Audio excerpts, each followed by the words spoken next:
Ladies and gentlemen, welcome into Podcast Room 303. Introducing one co-host with more nuggets than Chick-fil-A, Nick Morahan. Executive producer until we find someone better, Eric Washington. Nobody really knows what he does around here, Nevada Putnam. And now, the single greatest thing to happen to hosting in history, Jermaine Antonio Colon Mendez. On with the show. Man, that intro gets me jazzed every single time. Ladies and gentlemen, welcome in to Podcast Room 303, episode 292. On today's episode, we'll get into a head-to-head review. New format's off to a good start. We'll get into PCP. Today's topic, top 5 all-time QB. Nevada has another blind 5 for us, and we'll get into the playoffs for the NFL and the championship for college. And I do have a quick question, so we'll just – actually, hold on. Let me check in with you guys. How are you doing this evening, Nevada? I'm doing well. Waiting for the deep freeze that's coming here in about 24 hours.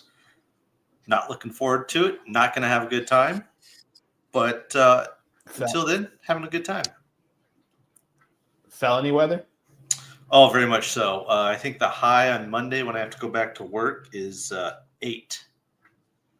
Oh, sounds like I'm going to be sick on Monday if I were you. I'm not trying to go outside. What are we doing? Straight up felony weather. That's what that is. That is. I got paralyzed over the weekend. I'm going to need like a week off. I'm sick. Yeah. How you doing this evening, Eric? Good, man. Good. A lot of good stuff happening. A little sad Texas had to make their exit from the first ever 12-man playoff, but, you know, some other good things are happening, so can't complain.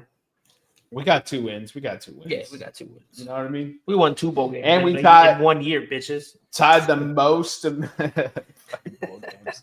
tied the Texas record for most wins in the season. Yeah. With the Colt McCoy we don't want to talk about that. Yeah.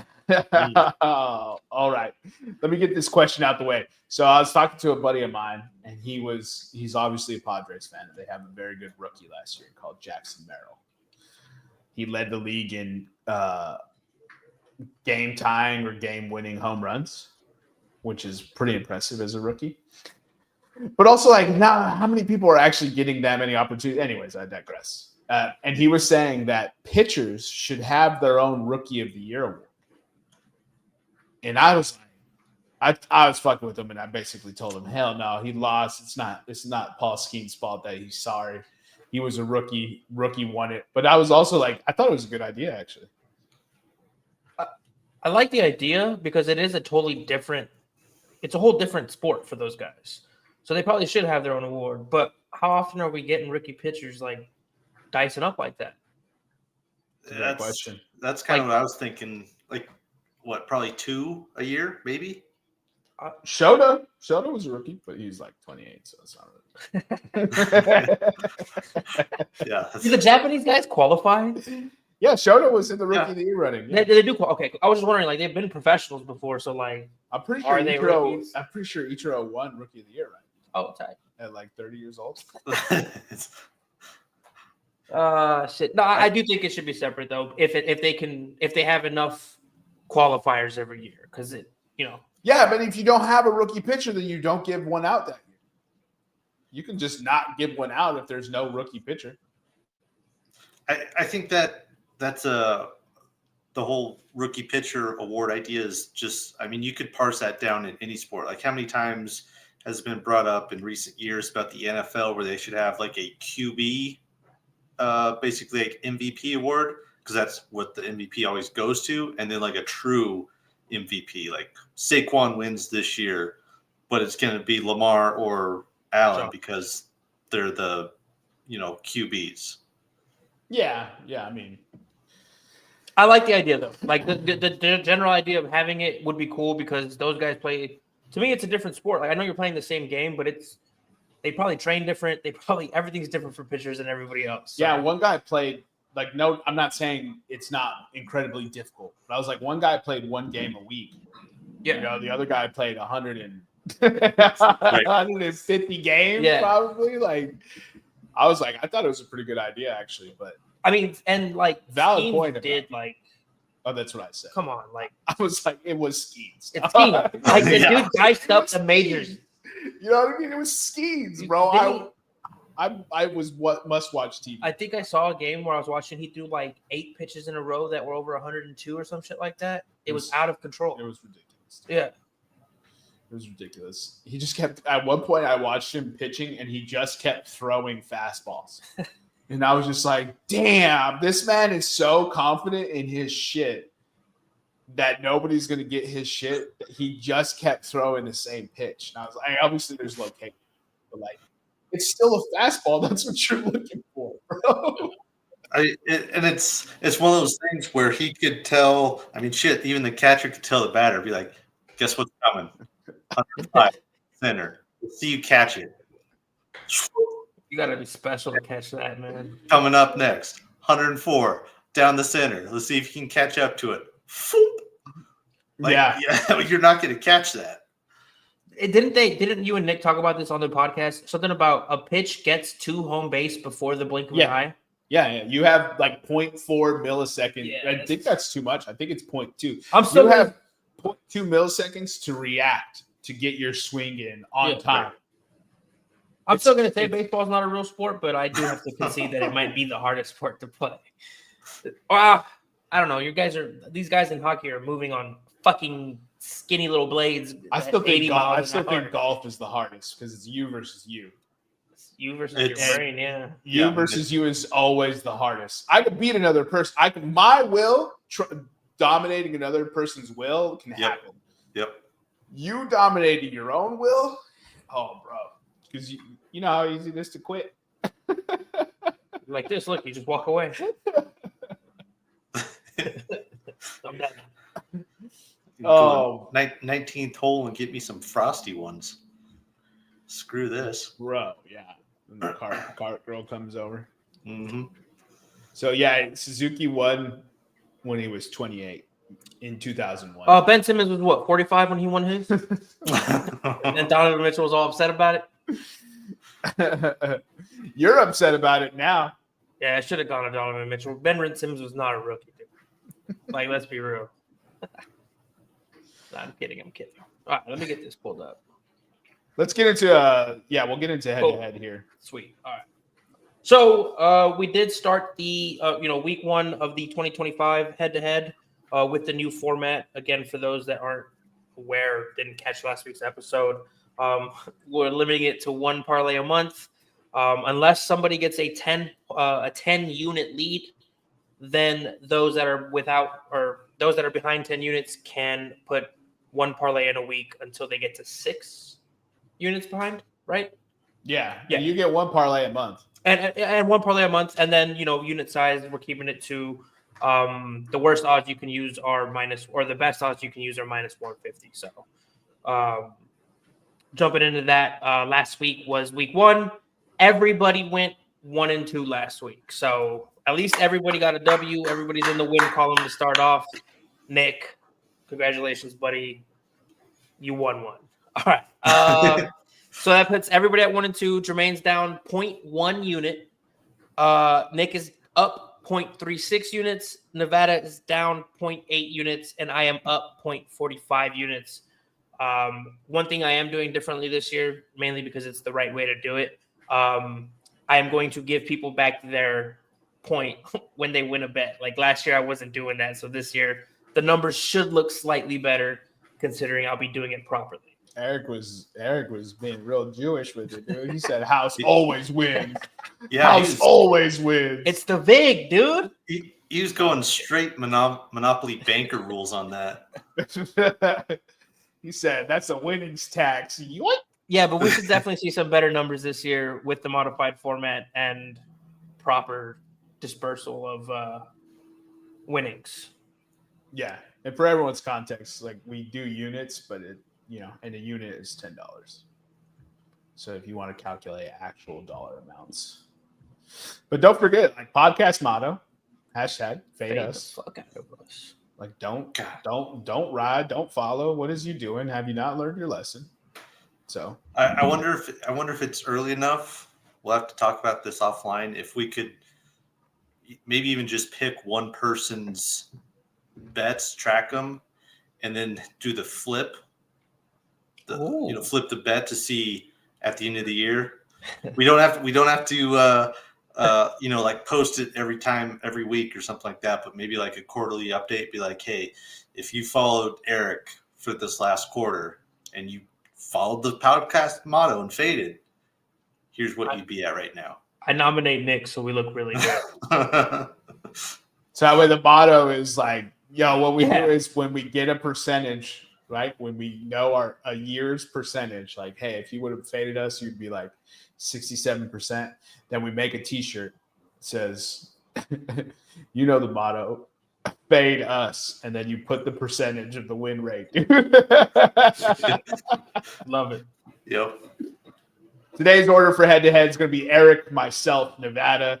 The topic is top 5 all-time QB. And for reference, this is like if you're playing a pickup game and only one can really sling the football, he plays QB for both sides. So he's on both teams. All right, Eric. I was debating going back and forth on this one. I have allegiances, but I have to go with who I think would just be the best option would be Michael Vick. Yeah, that's a good choice. He's on my list. And I spelled his name wrong. Whoops. Bro, I got the next one. Yep. I'm going Ryan Fitzpatrick. And he's super smart.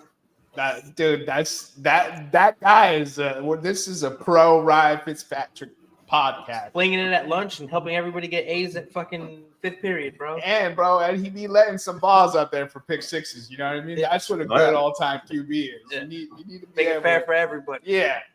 Defenses eat just like offenses. My first pick's probably be running the whole time, just glorifying. Bro, every side is going to be tired as hell trying to tackle that guy. I'm surprised he stayed on here, but Mahomes, I mean, shit, he's playing backyard football right now in the league. Bro, Matt Stafford has been doing it for 10 years longer than him. That's crazy. Matt Stafford did the no-look, but ESPN just didn't suck his dick. Well, sorry. Mahomes has also been throwing left-handed while getting sacked and flips, and it's Matt Stafford did that too when he was hurt. It's a migraine.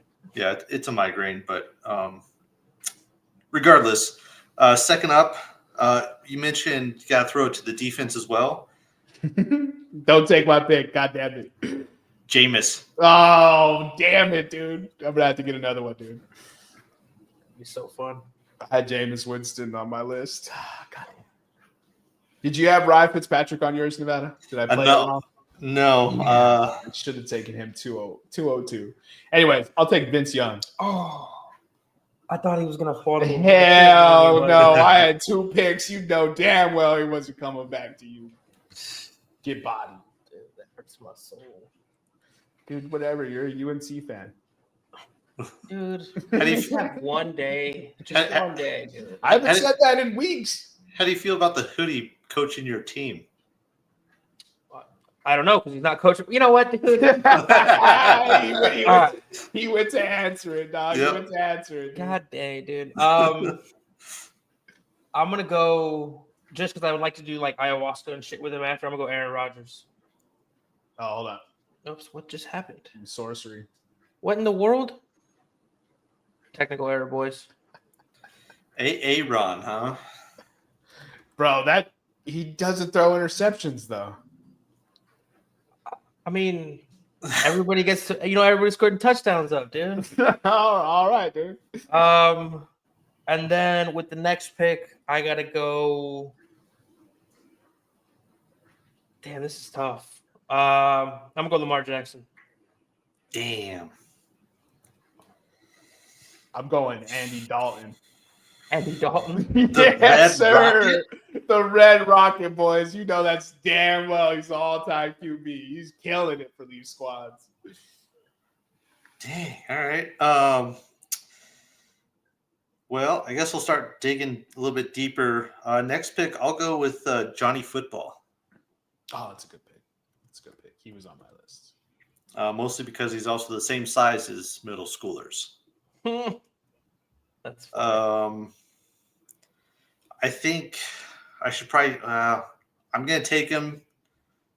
Just he'll probably still be there at 5, but I don't want to chance it. But I'm gonna go with Jamarcus. Jamarcus Russell. Yeah, because he's turning it over, but he's just gonna tell you one thing: go deep. Yeah, run under it, kid. Yep. Oh boy. Hope I spelled that right. So it's my turn, right? Yes, sir. I'm taking a Jay Cutler here. Smoking some cigarettes after.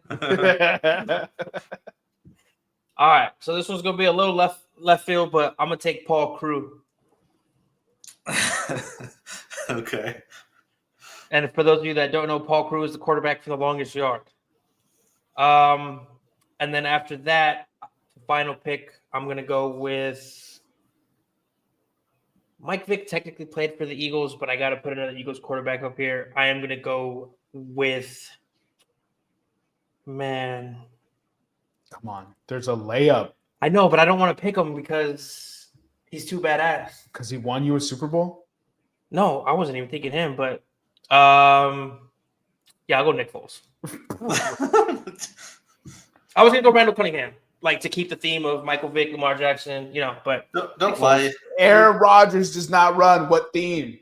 well, because you what took Vince team? Young, so I had to scramble right there. But it would have been Vince Young, and then it would have been Randall Cunningham. Why did I say Russell Cunningham? Randall You don't Cunningham. know your team. Oh, okay. Okay. Why is the I Nick capitalized? Is that because he's got a big dick? Yeah. Is that what That's we're doing? exactly what it is. brother. Subliminals? That's exactly what it is. Subliminals? Really, Eric was trying to figure out how to not say Donovan McNabb. So I'm stuck here between two. But I'm going to take the college all-time leader in interceptions, Luke McCown. Shout out, Luke. Is Wait, that let me- McCowan? I think it's Luke McCown. I'm gonna guess interceptions. I assume that's probably a 4-year career. Can't imagine he's leaving after 3. No, he said he has 62. I was gonna say 60. Yeah, hold on. I think the list I saw was wrong. Homeboy has 75. Yeah, but I don't know. Luke McCown's fine. Dang. I had another guy that I wanted to go with, but I went with Luke McCown. Damn, I wanted to take this other guy, but he's not a quarterback. Anybody, dude. Holy cow! I figured if he's playing middle schoolers and whatnot, he would be electric, so I'll go with it. But Tavon Austin. Oh, I just used middle school as a reference so you would understand the theme. Well, Not like this that's is what what I'm middle school kids. Well, that's still what I'm picturing. Me and Tavon going up against 10 middle schoolers. Jermaine, so Luke McCown is 13th. Yeah, I found the actual list. I don't know. I was working with old information, I guess. Number 1. Yeah, Oh. his name's awesome. His name's awesome. The school he played at is dope. And look how many picks he threw in 4 years, dude. 80, bro. Christ. 80. The legend of Timmy Chang. Timmy Chang for Hawaii. That was from 2000 to 2004. This dude was given 20 interceptions a year. His name Christ, they kept him sounds for 4 years. yeah, his name sounds vaguely familiar because He had 117 touchdowns. Guess that makes up for it. who was it Colt Brennan? Was that his name? Cole Yeah, Brennan played for Hawaii. Yeah. Mhm. Yeah, because he had the touchdown record for probably about 10, 15 years, whatever it was, till Graham Harrell broke it. Yeah, Graham Harrell was another guy on my list. Nevada, you finish your list off? Tavon Yeah, I Austin. took Tavon. Tavon Austin. Yeah. I was so just to run through here, recap. Oh wait, no, we need to do honorable mentions, don't we? Yeah, I'll take Case Keenum. Case Keenum. I'll take Randall Cunningham. Timmy Chang, obviously, podcast legend. Yep. We'll take Colt Brennan. That dude was a slinger of the rock. Jackson Dart. Bro, my guy. I just saw that guy melt down the last game of the year. That's who you want playing all-time QB because if he melts down on one side, both sides are fucked. Yeah. Ole Miss? Ole Miss, yeah. Yeah, okay. Yeah. He's actually going pro. Yeah. Right. So to recap, we did top 5 all-time QB. I had the first pick. I went Michael Vick, Aaron Rodgers, Lamar Jackson, Paul Crewe, and Nick Foles. Jermaine had Ryan Fitzpatrick, Vince Young, Andy Dalton, Jay Cutler, and Luke McCown. That kind of just sounds like a group at a bar you'd want to hang out with. And then Nevada had Patrick Mahomes, Jameis Winston, Johnny Manziel, Jamarcus Russell, and Tamron Austin. Again, probably a bunch of dudes you'd want to hang out at a bar with. Boy, there's some duds and some stars in that list. I love my list, dog. It's the greatest all-time QB games ever, dude. Oh, Vince Young with his clutch gene. He's never going to let either team lose. He just keeps the game incredibly close the whole time. Oh, that's great. Let's move into blind 5 here. Let's do it. Let me pull up the list. Let's see. 1, 2. Let's go between 1 and 7. 2. I like it. 2. All right. Your first option is Sam Bradford, 2008. Oh, God. 2008, Sam Bradford? Sam Bradford, Oklahoma, When 5. When did he go pro? 5. Going 5? It did fall out of control, though. Yeah, we'll put him 5. Fuck that. I swear to God, if another OU name comes out of your mouth, dude, I'm going to lose my mind. Sam. Oops. 50 touchdowns. Oh, he balled. And he played for the Eagles. I know. On a ridiculous contract, but whatever. He played for the Vikings, too. Did he? Yeah. Oh, yeah, we traded him for – yeah. He actually had I think he had a good year. He blew out his knee, right? He blew out his knee several times. Yeah. Well, once you blow it out, it's pretty much gone forever. All right. That's what you tell yourself about women, I guess. You're getting real personal on here. That's a good thing. What the hell? Next up is Chris Winkie, 2000. Oh, that's an amazing name. I don't remember him. Who did he play for? It's FSU, if I remember correctly. The name sounds unbelievably familiar, but is he a coach now? 4. I'm good with that. Yeah. I'm just 4 for Chris Winkie. This is gonna get away from us real quick. I mean, he's named nothing but bums. You know what I mean? Like, who cares about these guys? I'm just trying to figure out the category. Did Chris Winkie win the Heisman as well?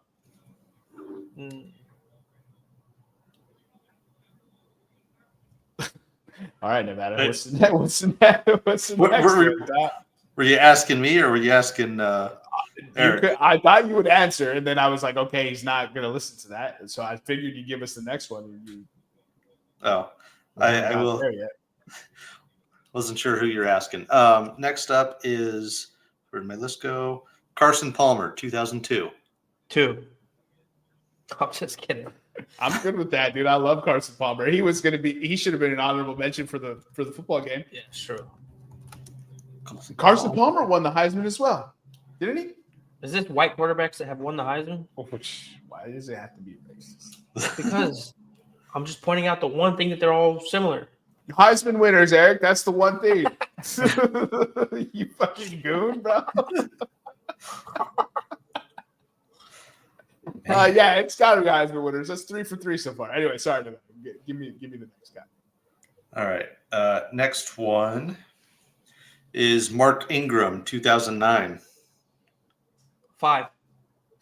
No, Mark Ingram's a Saints legend, dude. You put that mofo at 1. Wasn't Mark Ingram the running back when they beat Texas in the national title? Okay. 5. I'm just kidding. Put him wherever you want, Doug.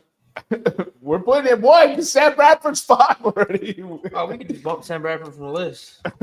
A little bitter about it, aren't you? Dude, it's awesome that his quarterback is from Oklahoma. And my right tackle, like, arguably some of my favorite players in Eagles history are from OU. It sucks. All right. Oh, wow. Not Boo-hoo. DeMarco Murray. Boo-hoo. We had a great college player be good for us. My life is hard. I don't actually care, dude. It's just Yes, you do. nah, I don't. You spend so much energy talking about this, though. Just like, why can't we draft from Texas?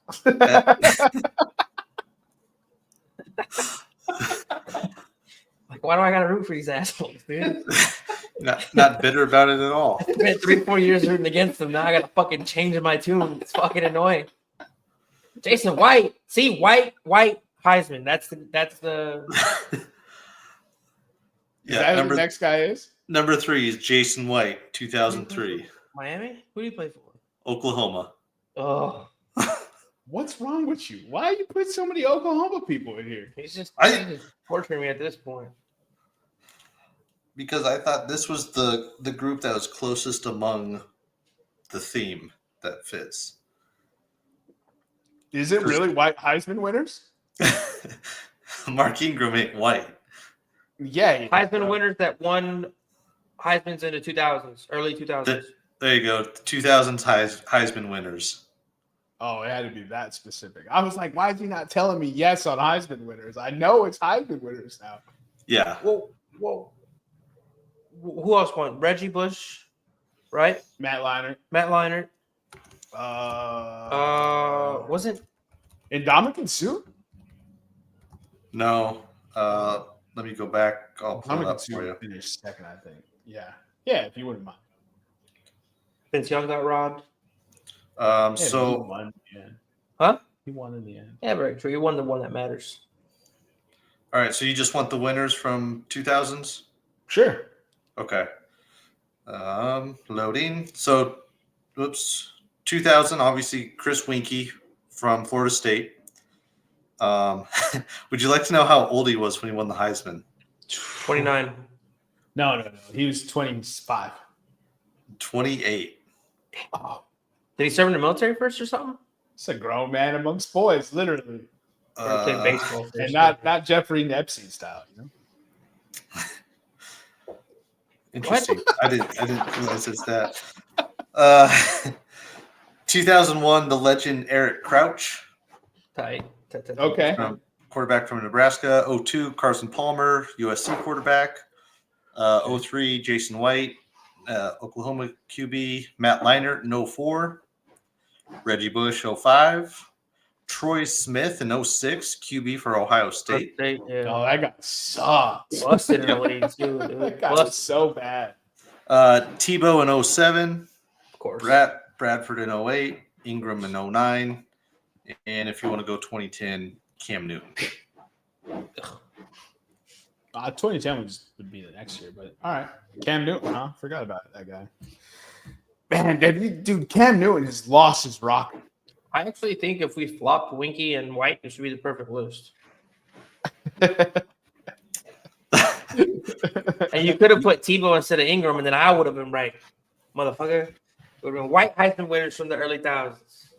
Just kidding. Well, he said it too early. He was able to pivot to Mark Ingram to save face. It's funny. I didn't even think about the color of the skin because that ain't the way I think. But Oh, right. it was a lot of white QBs in there. Maybe Maybe that says something more about the voting public that vote for the Heisman. Why not Reggie Bush, though? Because Reggie Bush would have been like an obvious number one. Yeah, he was a bad Yeah, but not if you give it to us last. He would have been Well, at third. Well, but sometimes number one is still available. Well, it's my list that I throw out to you. You rank them. Moving on. Yeah, Recap. NFL wildcard weekend. You paused so long at number 3. You were obviously picking randomly from that list. That's why I asked. But No, I actually, digress. I did write them down, but Oh, okay. Because I thought you were reading because when you had paused for so long. But let's go ahead and get into NFL, like Nevada said here. All right, I had college football pulled up, so my bad. All right, here we go. Sweet. All right. We'll just jump into the first two games. Sorry about that, Eric. What? What are you guys' takeaways from the playoffs so far? The wild card. What are your thoughts? Nothing. What do you mean a whole lot? Boring. Boring games all weekend. yeah, I don't think I watched them all. So No, but all right. So here's an honest take. The future is bright for Denver and Minneapolis. Is it? It was just. It is, dude. It's gotta be hell, bro. Don't you guys have like crazy money? No, I'm talking about for. who's you guys? The Broncos. I thought you were talking about Minneapolis. I mean Denver. Yeah, sure, got it. But the Vikings. Yeah, dude. They have one of the youngest defenses in the league. It's bright for them. You know, they got to replace Sam Darnold, but that should be easy with JJ McCarthy. Yeah, Nevada has said that Sam Darnold is not viable all year, even though he killed it all year. So he's a big JJ guy at this point. yeah. I don't see how they give Darnold the bag after what They he did better the final 2 weeks. I mean, you draft JJ for a reason. Had Darnold not come firing out of the gates MVP style, you probably would have seen JJ if he was healthy. So I think they have more questions now going into the offseason than they did if Darnold balled out and, say they lost 30-27 or something somewhere in the playoffs. Man, that's tough. I don't think you let the quarterback that won 14 games out the building, though. Like, I think you do. Because he's because all right, so you've said this before. And just circling back, you've said, why are we giving the bag to guys after only 1 year? This is the first time he's had a viable season. how much do you guys think Sam Darnold's going to make? I think somebody's going to give him $40 million a year, $45 million a year. Yeah. I think that number gets anywhere near that. I think he's worth $25 million a year if you have a contender and he can play like he did last year. You're not getting a starting quarterback for less than 30, though. Yeah, well, then JJ McCarthy makes like $750,000 a year. Put him in. It's crazy that what these quarterbacks make. Like Dak Prescott, like that's a crazy contract. Go ahead, Nevada. No, I completely agree. The money's outrageous, which is probably why you have to move on from him. Because you'd have 4 years. Who's to say he's going to suck? He's got the quarterback whisperer coach. You have to ask that question, though. Like, do you know how many sure things we've had in the NFL? Trevor Lawrence is bad. Like, Caleb Williams is trash. Like, and Josh Rosen's not even in the league anymore. He was a top 10 pick. Like, I get that, but they miss all the time. Sam Darnold was trash too until this year. And yeah, but you've seen him do it on an NFL football field. I've seen him chase ghosts on the football field more than I've seen him actually play. Oh my goodness, he balled out this year. I agree. I'm saying going into this year, you haven't seen much from him. So quick question. Otherwise, he wouldn't be bouncing around teams every 6 months. Stephon Diggs for Josh Allen, AJ Brown for Jalen Hurts, Justin Jefferson and Jordan Addison. Did they elevate him? And if he doesn't have that next year, man, the play calling in the playoff game for Minnesota was horrendous. Every pass was designed to go 15 yards deep. And I was like, yo, can we get this man in underneath? He's getting fucking killed. I thought the play calling was bad, but Sam Darnold played terrible. 9 sacks. Yeah. In one game. Every time he dropped back, every receiver was running 15 yards downfield. I don't know. Like, Kevin O'Connell lost me on that. Definitely should extend him. 4,435 is what you got from, 4,335 is what you got from Darnold this year. it's a baller year. Yeah. But it's not worth $50 million. He's not getting that. You guys know that, right? Like, he's not getting anywhere near the numbers you're talking. So what do you think he's getting? If Minnesota re-signs him, what's he getting? If he stays with Minnesota, they're going to ask him to take a discount. If he stays with Minnesota, it'd be 35 million is what I'm thinking he makes. I think he's getting at least 40. I mean, someone might offer him 40. I think he takes less to go to a better situation. Because 40 million with the Giants is, I might probably take 35 for the Vikings than 40 mil with the Giants. So they trade JJ? I don't think you have to trade JJ. Jordan Love sat. Like the rush to get to JJ is confusing to me. I think the sooner you get him in with Kevin O'Connell, the better. I mean, he's there right now. I know. My opinion is you don't let the one that just won you 14 games, you don't let that out the building. But I think you keep the Rook on the contract. You hope he plays good. You use all that free space to bring in other people. And if it works, you look like a fucking genius. And if it doesn't, you're still the Minnesota Vikings who've never won a Super Bowl. Nothing's changed for you. Like, it is what it is. Take a gamble. Pad the stats, dude. Go get 2 more running backs, another receiver. Yo, why'd you have to bury him? I'm just saying, it's no disrespect, but as a franchise that doesn't have a Super Bowl, are you going to give $50 million to some asshole who's only played good once? $50 million. Are you going to give some asshole $40 million who's played good 1 year in his career, or are you going to let the rookie who you specifically drafted to carry your franchise and use that money to bring in help for him for a Super Bowl? Like they have what, a 5-year window left with Justin Jefferson? I don't know what the lifespan for these fucking guys is, but I'm assuming he's got like 5 years at the top, right? Yeah, I don't know, probably. Huh? Yeah, it's too soon to say. Like, look, Devontae Adams just had a good year. I mean, his team sucked, but Devontae Adams himself had a good year. Keenan Allen had a good year. Terry McLaurin just cooked, and he's about to be almost 30. No, I'm not. I'm just saying. So you have Justin Jefferson in his prime.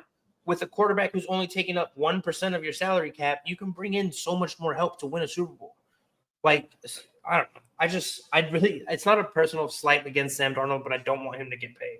Like, I do want him to get paid. I do want him to get paid elsewhere, though. I want to see the Vikings finish through this JJ McCarthy thing and build something with it. Like, I believe in the kid. Would you say Sam Darnold is better than Derek Carr?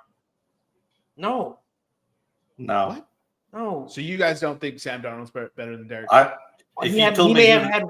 ahead. Sorry. If you told me I could have either one on my team, Derek Carr. Yeah, he may have had one season that was better, but I would rather have Derek Carr, a guy who's done it consistently. Even not that he's not the best, he's been consistent with what? 3,520 touchdowns a year, 25 touchdowns a year. Derek Carr has a very high floor. I think you saw Darnold at the highest ceiling he can reach. Baker Mayfield makes $33.3 million right now. Baker's not worth it either. What are you talking about? I'm just kidding. I love Baker. Come on now. Now we're just flaming guys for no reason. Look, dude, I watch Derek Carr every week. And Sam Darnold's better. There's a reason why Sam was drafted as high as he was and Derek wasn't. But Derek Carr makes $37.5 million, right? And he's tied for 17th on the highest paid QBs. That's around where Sam Darnold will come in. Daniel Jones made $40 million last year. I don't think they give Sam Darnold $40 million. Maybe they should let Daniel Jones take the reins in Minnesota. I mean, everyone keeps calling him the QB whisperer. Why not, right? Yeah. If he turns around Darnold and then Daniel Jones and then following season, it's it. Greatest coach of all time. Well, okay. So Canales did it with Geno and then Baker, and now Bryce Young. Starting to see it. Bryce Young hooked. He's starting to figure it out. Yeah. Bryce Young ball. Yeah, I hope so, man, because that franchise needs something. Dude, I was pulling for Bryce because he was so good in college, but I thought he was dead. And it'd be nice to see all these people who like clown on him because clown the Panthers for not taking Stroud. Like now seeing Stroud kind of regress a bit and Bryce, maybe there's a little silver lining in there for the Panthers fans. I mean, Stroud didn't regress. He played the same. It's just no, he's just not a rookie this year, so everyone's less excited. He had let's see, back-to-back years. Let's see. He had 41.08 and 23 last year. He had 37, 30, and 20 this year. So a slight regression. But they also had Joe Mixon this year, right? Yeah, they also could run the football. Yeah, and that helps. Collins was out like week 8 through 12, 8 through 13, something like that. Yeah, and his number. They just gave Mixon the ball every single time, and he's like, I'll get us to that W. Yeah, and Diggs played 5 games. Tank Dell missed almost all of them. He didn't play a ton of them. I know he was hurt on both ends of the season. Yeah. No, CJ Stroud's still good at football. Sorry, I didn't mean to derail the Minneapolis talk. We only got into one takeaway. So, Nevada, what's your takeaway? Yeah, I don't think I really walked away from the wild card weekend blown away by anything in particular. I can't wait for like everybody else, the Buffalo and Baltimore game. But again, I didn't come away from the weekend with a massive takeaway that really hasn't been discussed already throughout the year. Man, Jaden Daniels' first game as a rook in the playoffs. Ice in his veins, dude. Yeah. Oh, I have a Charles Barkley guarantee for y'all here in a minute. Both of you got triggered by my Jaden Daniels comment. So it just reminded me. Let me see if I can find the damn picture. Oh, here we go. I used to hate on that man too. All right, you guys probably saw this. Can't remember when this showed up. Monday, Tuesday. Jaden Daniels has more career games with 0 punts and 0 turnovers, i.e. offensive efficiency, than Tom Brady, Joe Montana, Peyton Manning, and Patrick Mahomes combined. That's what happens when you can extend the play on fourth. Didn't they convert like 80% of their fourth downs this year because of him? That's a stupid stat. Holy crap. That's crazy. How many games is it, though? Does it tell you? 4. It doesn't. I want to say, I thought I heard it was like 6 or 7 games. They didn't put 6 games this year? No way. It was something like that. Fuck out of here. He's so pissed. Jeez. Not that good. Let me go look.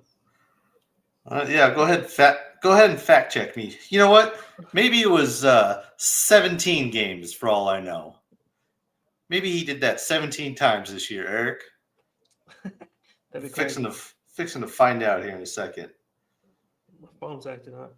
Come on now. But yeah, Jaden Daniels did great this for his first playoff game. Pretty much looked the same as he did during the regular season. Props to him. Yeah. Sorry, what was the game total? I was reading something. Eric's still fact checking. He's trying to okay. We get that number as low as possible. This year. They did it twice this year. And Okay, one of them being the playoff game. Yeah. Twice? No, I lied, but they did it September 15th, September 23rd. The opponent was Giants and the Bengals, and then they did it in the playoffs against Tampa. So 3 times this year. Twice in the regular season, once in the playoffs. There we go. That's more than all those other fools' careers, right? That's what the stat was? Yeah. Yep. That's bonkers, dog. Crazy. That's bonkers. That's bonkers. That's just bonkers. Fucker said 6. Greatest offense of all time, dude. Eric was gonna leave the building, dude. I was talking about 6 halves. All right. I bet I could accept this. Nevada had him worked up. Just what? That guy. What football was I watching? Oh, that got me. All right, let's just. I think we talked enough about the wild card round. The wild card was underwhelming. I will admit that. Yep. But Want me to jump into the odds here? yeah, let's go ahead and go with the first game. All right, so we kick off first divisional round game is going to be Houston at Kansas City on Saturday at 1:30 p.m. Pacific Standard Time. Kansas City are 8.5-point favorites. The over/under is 41.5. And if you're feeling frisky, you can take Houston money line at plus 350. What are you guys thinking? I'll hit you with a fun stat since Nevada was cooking earlier. If you take time slots that Patrick Mahomes has played playoff games in, all time slots excluding 4:30, Patrick Mahomes is 10-0. At 4:30, Patrick Mahomes is 0-2. It's the stupidest stat ever. Give me the Texans money line. Can we please get the Super Bowl? Have you also seen the Houston, Texas time start stat? No. They showed it last week. Every single playoff game they've been in has been in that 4:30 slot. Oh, wow. So this is the dream matchup for them. Well, You would think so, but because that has everything to do with it. yeah, I mean, we're talking ridiculousness right now. Hey, if it happens, I'm betting it from here on out. we're getting into some weird Illuminati numbers play here. I love that stat. That excites me. However, Andy Reid and Patrick Mahomes off the bye is also a lethal stat. I don't know how it's going to be interesting to see how much they were off for what 24 days straight? Mm-hmm. I think it's what they haven't played since December 25th. Yeah, so it would be damn near a full calendar month. It'll be interesting to see if they have rust or not. I don't think they will. I think they're going to come out. They're going to have probably 2, if not 3, trick plays for touchdowns where Mahomes, does some flip or there's some weird tunnel screen or some weird god-awful play that they're just going to make. Chris Jones is going to be healthy. He had I want to say it was ankle or knee that was bugging him. So I imagine he's probably rested up. He'll probably start wreaking havoc on the Texans O-line. And then the run game for the Chiefs has been, I wouldn't say lights out, but it's been critical for them down the stretch with Pacheco and Kareem Hunt splitting those carries. Neither one of them is getting necessarily like 100, 120 yards, but both of them together are being very effective. So I still got the Chiefs winning this one until somebody can prove to me in the playoffs that they can beat Mahomes and Andy Reid. I can't go against them. Oh, yeah, dude. I took some arbitrary time start stat just to justify my money line pick. I get it. No, I want your money line pick to hit hard. Wait, so are you taking them money line or are you taking them to 8.5? I said Texas money line, baby. No, Nevada. Oh, sorry. I would probably neither, but I mean, you don't have to. I was just asking, like, if you're just taking, like, you just have Kansas City winning. Cool. Yeah, I'll go over on the points. How about that? 41.5.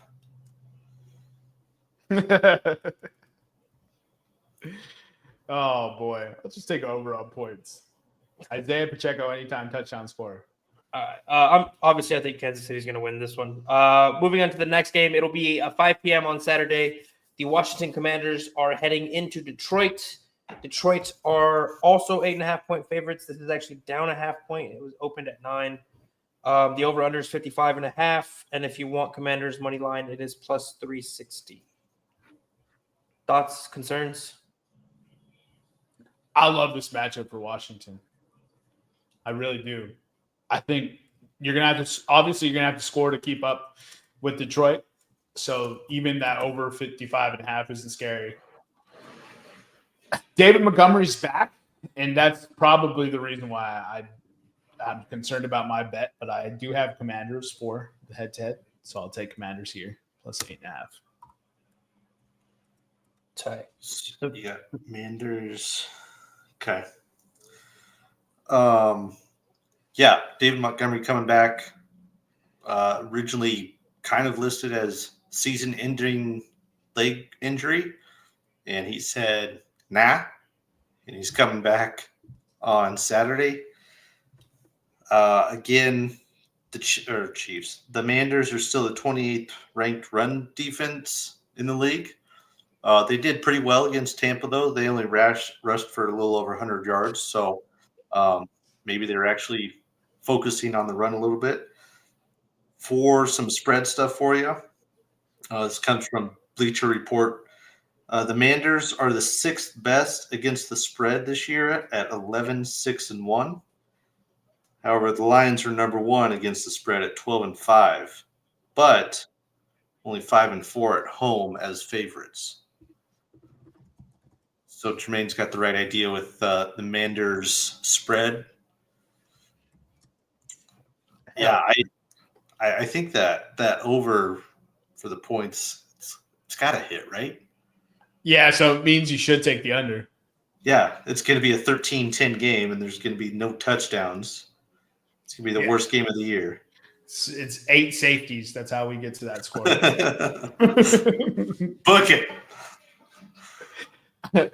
Will there be a safety? I'll take that bet, Eric. Yes, I want a safety to happen in this game. Oh, I know they have those bets. Yeah, exactly. Those odds are going to be stupid. Yeah, dude. Obviously, the under makes a lot of sense because it just always go against expectation. But Nevada, you taking anything else on this? Not from a betting perspective. I still think Detroit wins it, but I will say I think the Manders will be able to keep it close. Hell yeah. Hell yeah, brother. Oh yeah, brother. I got Washington winning. All right, so winning. Scared money, dude. Look at him. He's ducking Detroit. Yeah, ducking anybody. They struggle with mobile quarterbacks. They're hella injured. This kid is poised, has ice in his veins. I see at plus 380, plus 360, no pizza money. Let me just ask you this, Eric. I'm just going to throw that out there. Has Detroit's defense looked any worse since all the injuries they've had? Oh, absolutely not. But still, okay. They struggle with mobile quarterbacks. Josh Allen ate their asses, and I think Jaden Daniels is going to do the same thing. Whoa, Josh Allen did what? Okay. He ate their asses, This bro. was nationally televised? Anyway, moving into Sunday's divisional round, we have the 12 p.m. game. Los Angeles is heading to Philly. Philly are 6-point favorites. The over-under is 43.5. And if you want Rams money line, it is plus 225. I want Rams money line. Knew that was coming. I'm just betting. I told you it's the same thing. I'm betting with the Super Bowl quarterback and the Super Bowl winning coach. That's it. Tie. That was the reason why I thought they beat the Vikings. It's the same reason I think they're winning here. Nevada, It's still a Super Bowl making quarterback. Like Sirianni got there too, but I'm going with the Rams. Saquon Barkley's going to do something special. Watch. Yeah, it rematch from. Was this 12? a rematch game? Yeah. Okay. We won 37-20 and Saquon had 255 yards rushing. Oh, that's right. That's the game where the offensive line gave him fucking bars to run through, dude. So yeah, revenge game, baby. Let me get Rams money line double. Fine, sure. I'm squaring it right here. Just kidding. So it's a perfect segue there. 255 for Barkley the last time they met. Since that game, the Rams rushing yards per game, as far as defense, is 104. So maybe they woke up and realized they can't let people run all over them. They got a couple stud rookies on the defensive line. We know Fisk and Jared Verse. Been both very impressive. I'm kind of with Jermaine on this one, though. You got a Super Bowl caliber quarterback. Obviously, McVay, we saw it last week. Brian Flores' defense effect had no effect on the Rams' offense. It'll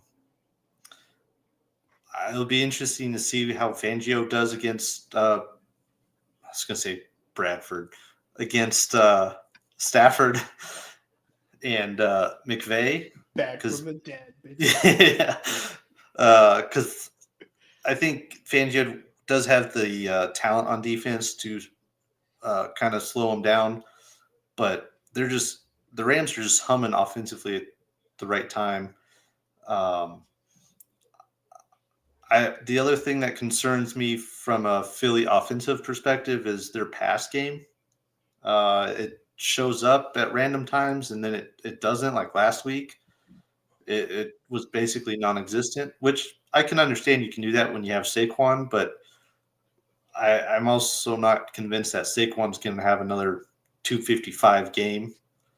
Yeah, because you have 285. Okay. Eric, take it away. He very well could. No, I actually would prefer to abstain from this one. My stomach's been in knots ever since the Rams won. McVay was the one coach I didn't want to see in the playoffs, so my stomach's in knots. I do think we win. To your point about the passing game, anytime Jalen's needed to pass and step up in the passing game outside of Saquon dropping the catch against the Falcons, Jalen Hurts has showed up. Or Devonta Smith. What? Devonta Smith dropped the pass against who was it? The Commanders. Yeah. Yeah, but Jalen wasn't throwing it. Yeah. It was Tanner McKee. Yeah, but he still dropped it. Okay. Yes, but I'm talking about Jalen.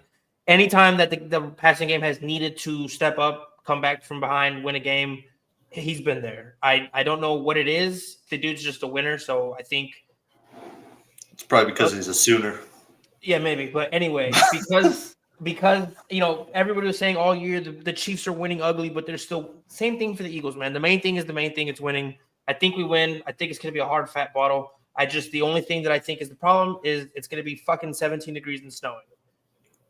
Oh, that's perfect Saquon weather, dude. That's perfect Saquon weather. So that's why I think the advantage is the Rams are fucking up by having to come play in Philadelphia in January, snowing 17 degrees. Look, the money line is that big for a reason.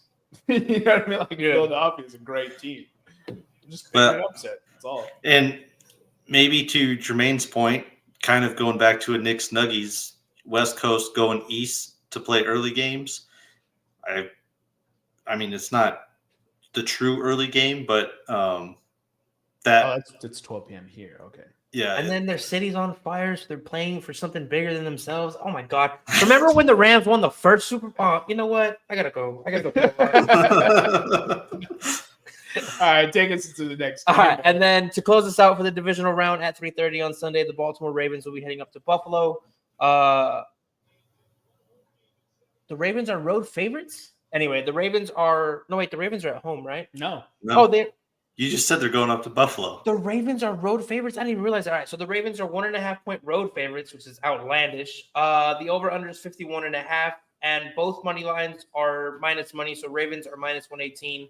Buffalo is minus 102. I'm pretty sure the Ravens beat the Bills 30. They did. They beat the crap out of them. 34. Yeah. 10, right? Yeah. Yeah, that's what. That's a whole different Josh. That's Josh Allen 3.0 now, dude. 5 to 10 is an ass whooping, bro. Yeah, they beat the brakes off of them. We'll see, dude. It's gonna be a fascinating game. Nevada, take it away. Yeah, obviously this is the game everybody's looking forward to. It doesn't matter if you're a fan of any of the teams playing before them. Everybody's going to be watching this game. It's unfortunate that Mahomes doesn't have to go through both of these guys to see who the true best quarterback is, but it is what it is. I still like Baltimore in this game. The two-headed monster in the backfield with Lamar and King Henry has been apparent all year. This is going to be a very cold game. Eric, you said Philly was the temp? So snowing in 17. Okay. Well, it'll be like 29, but feels like 17. They said. Yeah, I think last I heard Buffalo was like maybe in the teens, and they had like freeze warnings that was like hazardous to health or something like that. It's going to be on the lake. It's going to be fucking cold. There's going to be those morons that don't have their shirts on and they're going to freeze their nips off. Great. Beer keeps you warm. Yeah. Little couple shooters in you. I think the ground game is going to be huge for this game for both sides, whether it's James Cook, King Henry. Obviously, we know what both quarterbacks can do. So if that's the case, then you kind of go down to the passing game, and I think Baltimore's is a bit better or maybe more lethal because of Isaiah Likely and Mark Andrews. I understand that Kincaid and Dawson Knox are on the other end, but they're not at the same caliber as the other tight ends for Baltimore. And then I haven't heard, but Zay Flowers is back, I believe. At least I haven't heard he's not playing. I haven't heard one way or the other. I don't anticipate it being much of a passing game just based on the cold. I wouldn't be surprised if there's wind as well, but I think it's going to be a great game. I'll take the over on the points. Sure, why not? I might buy some points at like the Detroit game, 55 or something like that. Ooh. I think it's going to be a high-scoring game because they're both just going to want to throw haymakers after each other. And they're gonna. That's the thing. Yep. they will. I'll take Bills money line, bro. At almost even this game. Look, 35-10 early. Like, that's fine. But this feels like a pick 'em. So if I can, whichever side I can get juice on, I'll take that. So minus 102 sounds great. And I'll take the over with Nevada. I think you're going to question it early. You'll be in the third quarter, and it's going to be like 17-17. It's late third quarter. And then, they're going to figure out what the defense is trying to do to them, and you're going to see a bunch of explosive plays like in succession. And I think it's going to come down to who has the ball last, because these teams are so evenly matched, both well coached, and like Buffalo lost a lot of talent, and it seems like they just filled them with second, third, fourth round guys that they drafted. So, Khalil Shakir over. That's the prop I like in this one. Over receiving yards. What's his number at? I don't have it up in front of me. Oh, okay. I thought you had it. Whose defense do you think is able to make more stops? Ooh, Bills. I think 51.5. Yeah, I like the Bills more.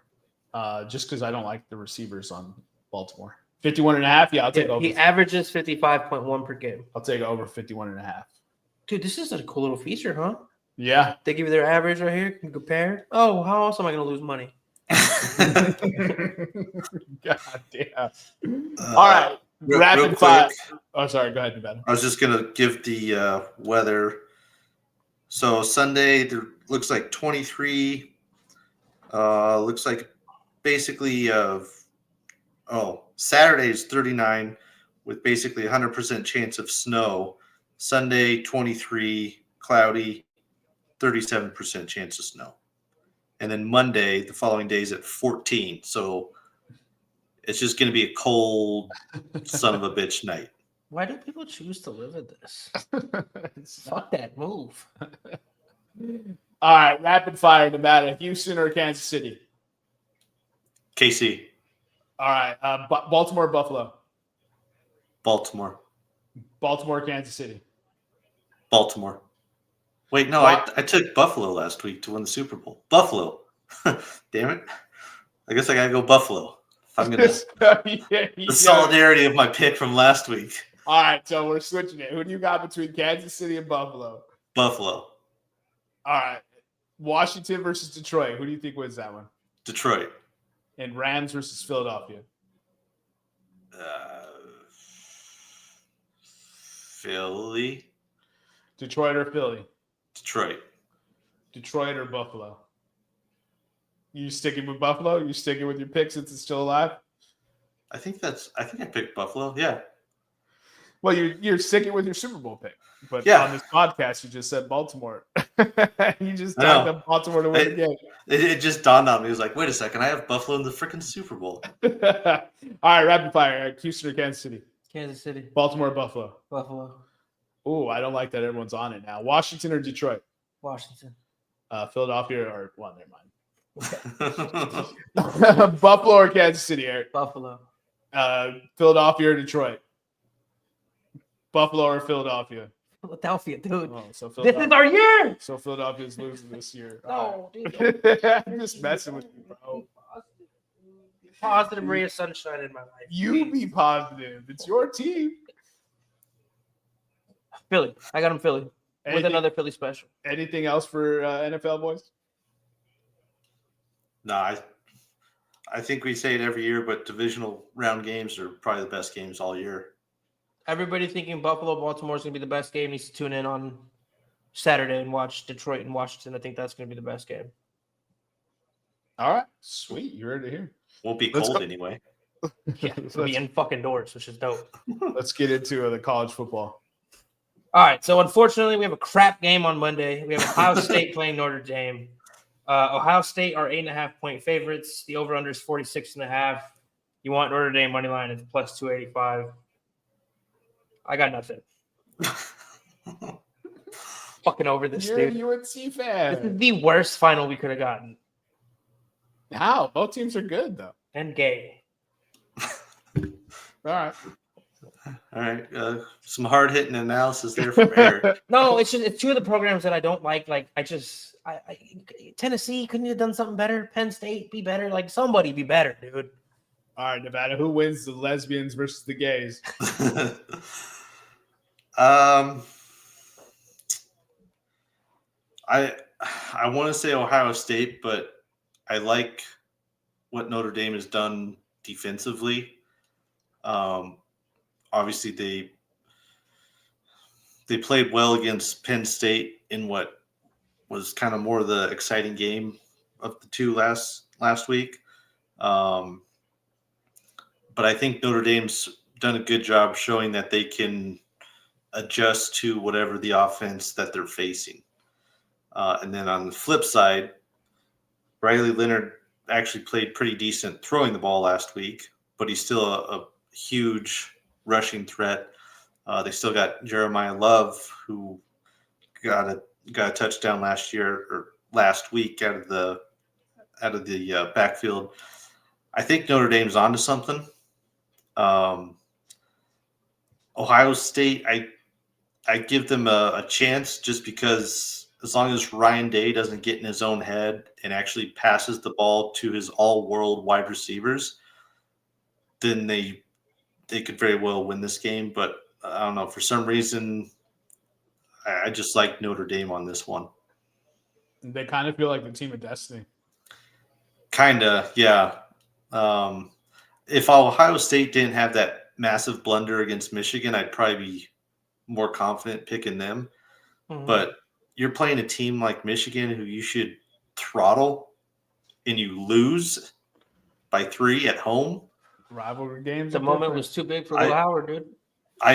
Well, it wasn't so much that. It was Ryan Day getting in his own head and running the ball. And that's what Michigan can do is stop the run. And like I said, you've got all world wide receivers. Throw it to them. They did that against Oregon. Look what happened. They got shut down against Texas, though. I think Ohio State wins by 10. All right. Give me the spread and give me the money line. I found the one thing I'm rooting for here. I'm rooting for Lou Holtz.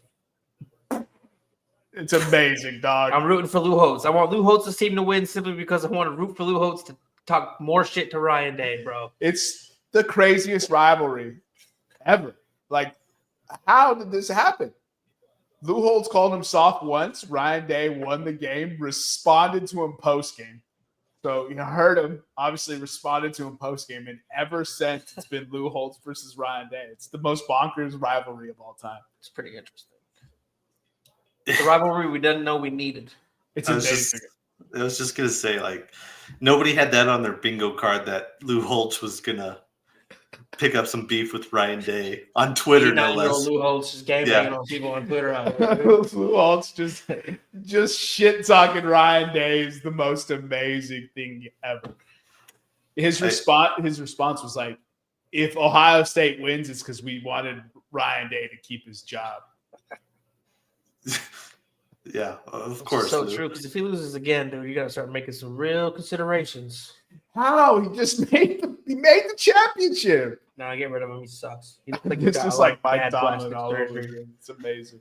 It does put the Ohio State fans at odds because if they do lose after the Michigan game, they're all ready to throw them off a cliff. Yeah. Now Keep that energy. Yeah. Now they're probably like, you know what? We got to the championship game. I mean, not bad. But if they win, obviously they keep them. But if they lose, do you think they're going to be divided, or do you think they'll be okay keeping them? Make Chip Kelly the head coach. See how that works out for him.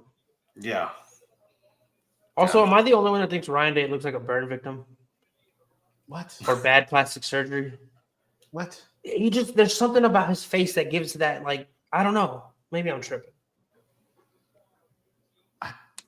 No, he just has rosy cheeks, dog. No, dude, it's not rosy cheeks, man. They're rosy in every photo, my guy. What do you mean it's not rosy cheeks? Is It it? just looks like bad plastic surgery to me. He's just got more color than girls, bro. Like they're jealous. He bleeds scarlet, bro. All right, thumbs up. Let's move on to something else. Anything else?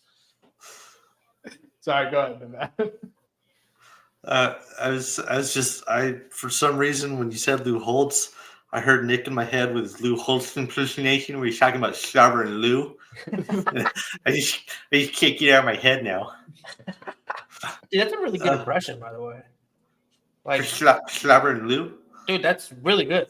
In Nick, Nevada. I was doing an impersonation of Nick doing an impersonation of Lou Holtz. That's what that was. This is Nick doing an impersonation of Lou Holtz. How much you guys want to bet he doesn't ever hear this amazing impression? He'll never hear the impression of him doing an impression of Lou Holtz. No, he's not allowed to listen. Who did it better, Eric? Colin Farrell playing Russell Crowe as the Penguin, or Nevada playing Nick as Lou Holtz? Dude, you gotta let that take go, dude. It's so funny though. It's definitely Nevada though. It's so funny though because everybody could see it. That's the best part. Yeah, it does look a little Russell Crowe. He probably would have been a good pick for that too. He's too tall though. Yeah, no, dude. Colin Farrell killed it. Oh, and obviously, he killed it. No disrespect. He's forever associated with that character. Like when people draw him in comics now, they're gonna draw it like Colin Farrell, just like Sam Jackson with Nick Fury, and just like Hugh Jackman with Wolverine. Tony Stark, RDJ, and Tony Stark. Like certain people are just like they fit. They just fit. Yeah, and they got that one right. Do you believe when he says he's not coming back for more seasons because of all the prosthetics and stuff? He was just fed up with it. I heard, do you believe in magic? So I was like, what? Who was fed up with the prosthetics? Colin Farrell. Colin Farrell. He had to wear like 8 hours, like 4 hours in the seat. Dude, he was not fed up with it. He said it's like right after they finished wrapping or before the series dropped, he's like, I ain't doing that again. That was a nightmare getting all the costume and stuff set up. Every time it was like 4 hours every morning before they started shooting. Yeah, of course. If I were him, I'd be like, you know what? Fat suit this bitch up, leave it on. We staying in character. At San Diego Comic-Con, he was all about it. He loved every minute of it. That's what he wanted. It helped him play the characters, what he said. So maybe he's trying to negotiate. He's like, well, yeah. Let me get that 100 mil. Yeah, exactly. He's like, I need some fuck you money if you want me to do that again. You walk away with some hardware from the award ceremonies, and everybody's ranting and raving about you. Yeah, my price just went up, unlike Sam Darnold's. Hey, damn! Way to tie it back. Sam Darnold's just. I think that's and you were still saying 50 million every time, Eric. Because there's an idiot out there who's going to be like, this guy did really good this year. There's not. Let's go 50 million. It's probably fucking the Jaguars or something stupid. There's not. It's going to happen, dude. The dudes who got 50 million did it. $5 because he gets 50 million in a row. $5? I'll take that bet. Easy. All right, $5. We shook on a look. Easiest $5 in my life. Yeah. I was going to say when we get closer to well, I suppose we could do it now, but I was going to say free agency. But if he doesn't hit free agency and he re-signs with Minnesota, we should do some Price is Right rules guess of where his AAV is going to come in at. 51.5. I think Minnesota gives him 37.5. 38.5. I think it's not about what Minnesota wants to get him. It's what this cocky motherfucker's thinking in his head. He's like, I just won 14 games. What? I want $75 million a year now. He hasn't said anything cocky. Now he's cocky. You see it in his eyes. So Pneumatic sees him see ghosts. You see him see cockiness. Like, this man can't catch a break. He's just happy to win football games. Yeah. At this point, somebody bring back Mark Sanchez. Let's see if Kevin O'Connell can fix his ass. With Sanchez. Mark Sanchez looks like Antonio Banderas now. He's leaned into the Mexican, bro. He's real Mexican now. He's got the hair slicked back. Yeah. You know who could probably still come in right now and play? Brady Quinn. Probably. Has that guy aged? Brady, dude. I don't thought think he so. was going to be so. I think that's where my dislike for Notre Dame comes. Is when I was a young kid, I was like, Brady Quinn is the shit.com. Yeah, we He's didn't like gonna Brady be- Quinn a lot when we were kids. And then he just sucked balls, like We're- real in bad. the NFL. Yeah, he in was the good in NFL. college. Were you a bigger Brady Quinn fan or Jeff Samardzija fan? No, Brady Quinn. I had no love me beef some with Jeff Samardzija. I I thought he had was no. a great Go wide ahead. receiver. Two names from my youth. For some reason, I loved Brady Quinn, and I don't know why, but I loved Braylon Edwards. I don't know if it was his name or just because That's he was your a badass brothers. at Michigan or something. Had to But be your brothers, dude. what? Had to be your brother's fault. Probably Your I probably- brothers probably gassed up Braylon Yeah. Edwards, and you were like, "Fucking." Braylon and Kelvin Edwards. Benjamin. I fucking loved him too, and he got to the league. It was a total. Everybody who I love just gets to the league and sucks. I'm done loving motherfuckers. Kelvin. You mean the tackle, Kelvin Benjamin? No. Oh, yeah, well now, yeah. Dude's like Man. 6'3", 450. Talk about getting to the NFL and just checking out. They gave him cheeseburgers for a signing bonus. That's what happened. At least some people, they wait till they get their first big paycheck or big contract To quit? after the rookie deal, and then they're like, yeah, like Albert Hainsworth, perfect example. Dude, Who loved cheeseburgers more, Albert Hainsworth or Kelvin Benjamin? Zion Williamson. Bro, Zion Williamson looks svelte right now. I don't know what everyone's talking about. Because he's on that Ozempic, dude. No, his escalators in his contract are directly tied to him maintaining a body fat percent. That's funny. And And awesome that they can do that. He looks shredded as hell. He just has a big head, so it makes him look like fat. a pit bull. He's just built like a pit Bro, bull. and he has like such a wide jaw on top because he's just a bowling. Just a Just square, dude. oh my god, he's built so jacked. It's ridiculous. I bet you he's dense too. Like Yeah, for hitting sure. him like you. Oh fuck! You like, try yeah, to I lift felt him that. up. You're like, Yeah, oh, like you can bounce. You can bump into Draymond and be all right. You bump into him, you're like, oh dude, this is my It's funny. hitting him or something. It's funny you described him as a square because today on the radio there was some guys talking about bumping into Ashton Genty last year for the Pac-12 media conference in Vegas, but he couldn't go into the casino because he was 20. But they bumped into him and talked to him for a little while, and one guy just described him. He's like, I don't know what else to say, but he's a square. Like he got the shoulders. Obviously got the torso, and then he's just got tree trunks for legs. It's just a square. I just keep picturing these guys Mass. looking like SpongeBob SquarePants. Yeah. Every time you say it, I'm like, I can't get that. Like, I just see Zion as Zion SquarePants, dude. That's what I'm picturing right now. Did they bump into Ashton Genty because they didn't see him? I don't know. What the one guy, he's a Boise State alum, and he knows him, but yeah. I want to know him. Did you ask him how tall he is? I don't think they said. I don't remember them saying. So, because you know how colleges fudge height, yeah. weight all the time, right? Because Yeah. the guys need to hit certain thresholds for NFL to take them serious. It's a pretty stupid rule, but for the most part, it's effective. How tall do you? Let's take bets right now. How tall do you think Ashton Genty is going to come in as, or Genty? Sorry, For 5'8" like and 7/8. 5'8" and 7/8. Mhm.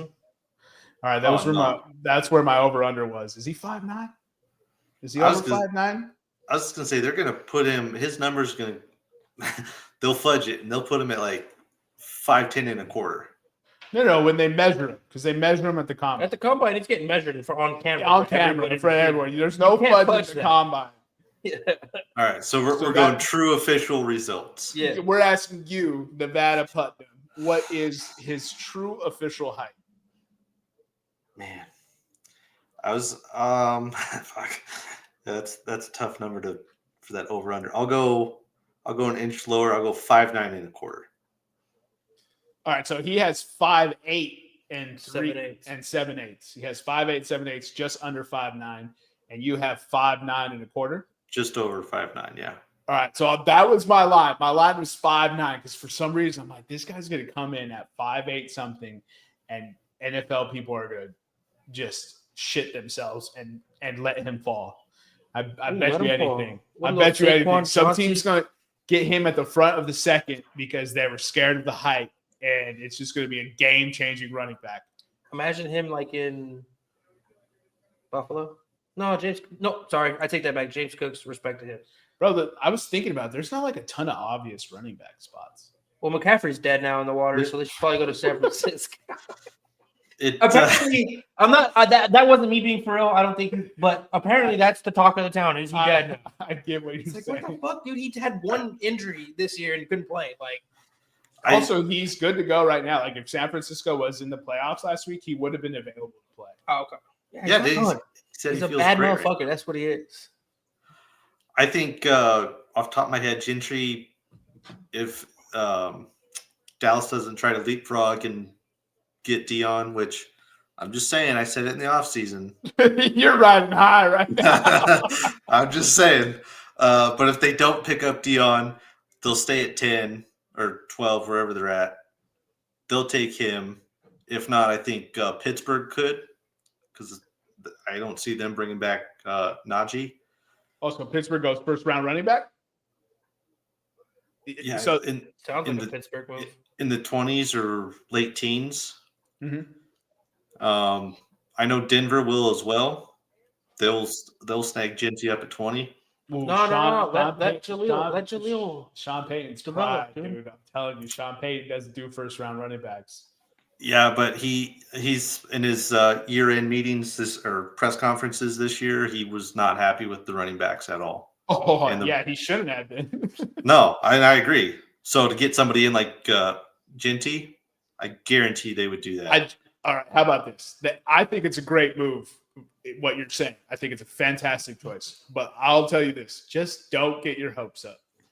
Because Sean Payton prides himself on rolling out Pierre Thomas out there and getting 1,400 receiving. Hey. And he prides himself on Alvin Kamara, third round, just all-purpose yak machine. Like you're speaking music to my ears. I mean, I grew up in the Shanahan offense where it's like, yeah, that dude was selling hot dogs last year. Let's bring him in off the street. Oh, sweet.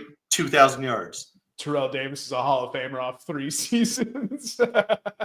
Like, I have no problem with that, but I love it. I think you guys should go Jonty, but I was just yeah.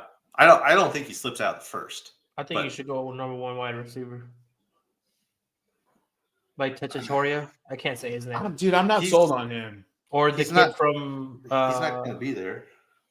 What pick are you guys? 20. He'll be there. He'll be there. Tutorial's going. Just kidding. He might be top 10. Really? He's probably the first wide receiver taken. Ooh. He's the first wide receiver taken. You guys can get a certified chain mover. Top 10. Obviously, a lot could change with all the underwear Olympics, but I've never heard it called that. That's awesome. Yeah, it's really? Yeah, never say it every year. That's what I'm saying. They say it every year. Yeah, I don't know. I was high on Tet coming into the season. Like, I thought he was going to be super good. And don't get me wrong, he was not bad by any means. I question how he directly you know who he reminds me of? Jalen Reagor. This might be too low a comp, but Hakeem Butler. From North Carolina? No. Was he North Carolina or Iowa State? Easy to find out. Hakeem Butler? Hakeem Butler. Hakeem Nicks? No, Hakeem Butler is in the UFL right now. He just won. Played for the Cardinals. His college was Butler. Doesn't ring a bell. He played for the Bengals too. He played for the Battlehawks. Iowa State from 2015 Iowa State. to Yeah. 2015. He played for the Eagles. So he had in 2018 he had 60 receptions for 13, 18, and 9, and he was like, that was his college year.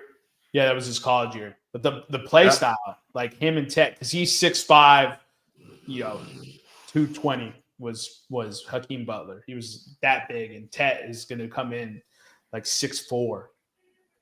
And I for some reason I'm like concerned.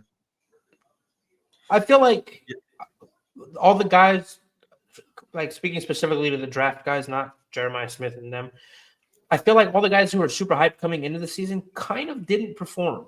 Yeah, it's a weak wide receiver class. Yeah. Well, it's weak compared to the fuck we had last year and the years before. Yeah. Yeah, what we've been having, Come on. bro. Yeah. But we did get Jeremiah Smith and Ryan Williams, so that's tight. It's tight. 2027 draft, baby. Fantasy football. He's so hyped, dude. What if they don't come out, Eric? We should put that evil on me, Ricky Bobby. What evil? Yeah, so Out. Tet had 84, 13, 19, and 8 this year for Arizona.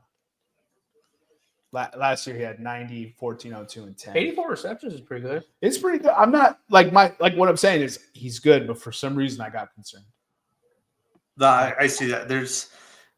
And it seems you probably get the same sense I do, Jermaine. Like wide receivers, sometimes when you get those ones where it's like they're lauded as these, I wouldn't say franchise wide receivers, but like they're the clear-cut favorite wide receivers. You're like, I don't know. It's just something, can't quite put your finger on it, but you're like, I don't know if it's really going to translate. You remember Laquan Treadwell? Oh, yeah. Dude, that dude was good. What happened? Yeah. Laquan Treadwell was a beast. Ole Miss, right? Yes. Mm-hmm. Corey Davis. Y'all remember Corey Davis? Justin Blackman. Justin Blackman he just had off the field. Well, yeah. So. He had one good game. I went up against him in fantasy. That was fun. Yeah, dude. So Corey Davis, he had his sophomore year. He had 1408, 15, and 78 catches. Then he had 90, 14, and 36, and 12. Then he had 97, 1,500, and 19. And everyone was just like, you can't miss. You can't miss. You can't miss. And then it's like, well, he played at Western Michigan, and he was like a boys amongst men. And then he went and had a serviceable career at the NFL, but he was never anything. Number five overall. Doesn't necessarily help having going to Tennessee and having Arthur Smith be your OC. But it is what it is. Oh boy. That's probably pretty true. He's like, we got Derrick Henry. Why would we throw the football? How big are you? 6'4", 230? Yeah, well, we got this guy named Henry. We're gonna give him the ball. He runs like the speed of light.